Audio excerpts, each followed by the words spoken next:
In this video, I'll be showing you how to write a comment on MySQL bench. So I'm going to show you guys 3 different ways to do that.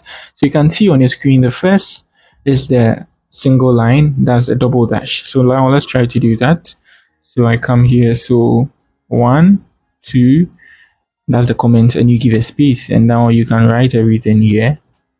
You get it? So this is a comment, and this wouldn't be read. This is a comment for you, the developer.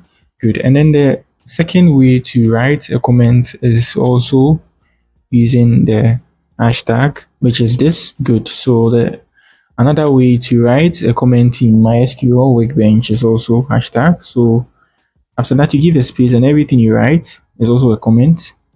Good. And now let's say you want to write a long comment, which is a multi-line comment. So it's going to be / and star.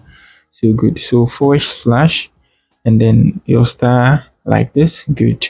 And then you start your comment. So this blah blah blah, and you give a space and you write something here. Let's say it's longer, and you give a space and you write something here. Good. So you have to end it with a star once again, and then a /. Good. And you can see this is also a comment. So these are the 3 types of comments you can have in MySQL Workbench. If you are new here, you give me a like, subscribe to the channel. Peace.